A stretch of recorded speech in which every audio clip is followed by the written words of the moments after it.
对于全家经常光顾麦当劳的妈妈们来说，营养、食品安全和食品的质量最为重要。为了解决这些和其他疑惑，麦当劳公司最近让6位妈妈品质通讯员首次查看该公司的蔬果和供应商。在3天的旅程里，6位妈妈将首次参观麦当劳苹果供应的各种环节，亲眼目睹了如何采摘、分类、集合、去籽、切片等等。麦当劳公司这次推出妈妈品质通讯员活动，让平凡的妈妈有着非常直观了解公司的食品系统以及与其他人分享所闻。如需进一步资讯，请访问麦当劳的官方网站。 Good morning. It's 7 a.m. here in Buffalo, New York, and we're headed to the apple orchard.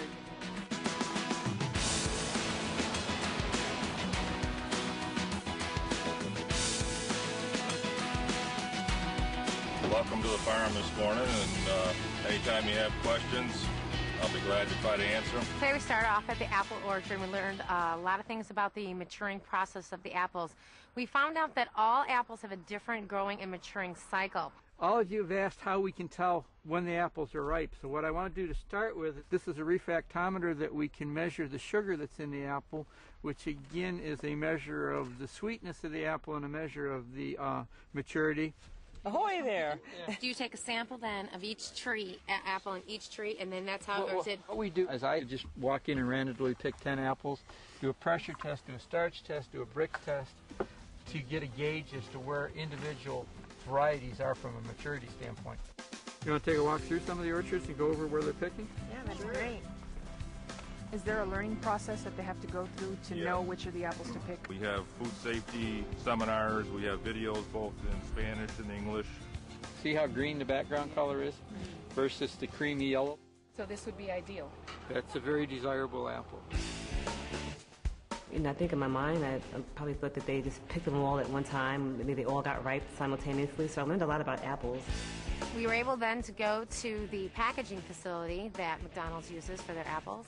We got to see both where the apples come in for short-term storage and then reshipment. And then they also got to go into the section where they do long-term storage. This is one of the controlled atmosphere rooms. When this room is full of bins of apples, that door is bolted onto the room. The room is then... We're in Oklahoma City, home of the Sooners, for the second stop on our journey. When we woke up this morning, we got on a bus and we went to Lopez Foods, one of the meat suppliers for McDonald's. Good morning, everyone. Thank you for coming and welcome to Lopez Foods. My name is Ed Sanchez. I'm the CEO of Lopez Foods. We're glad to have you here, and we're opening up our doors.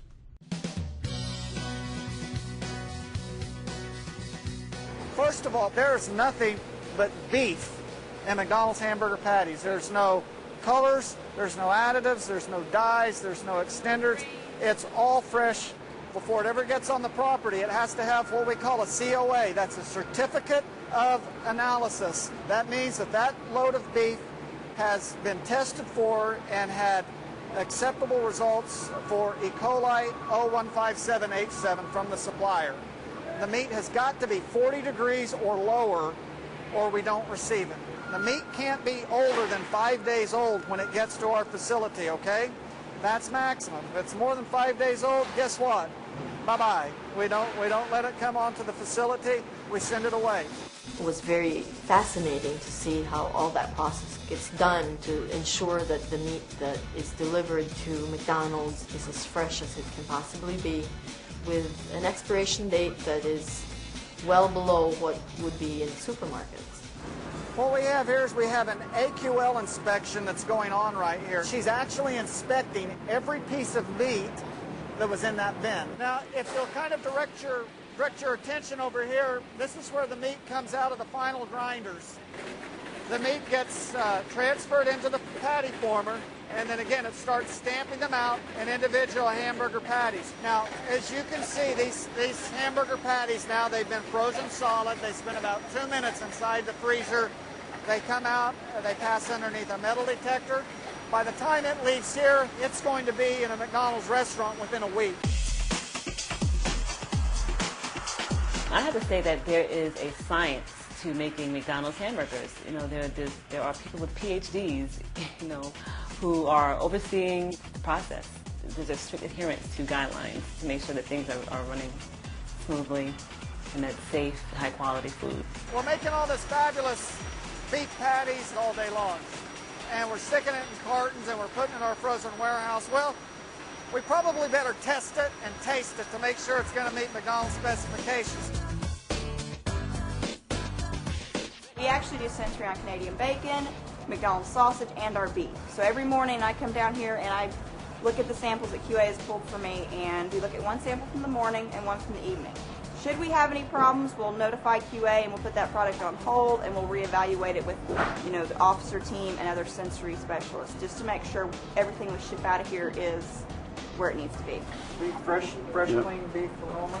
Because I had a lot of preconceived notions about processing plants and what goes on and how burgers are made. Any questions or comments? I had no idea it was so much science and so much went into making a hamburger.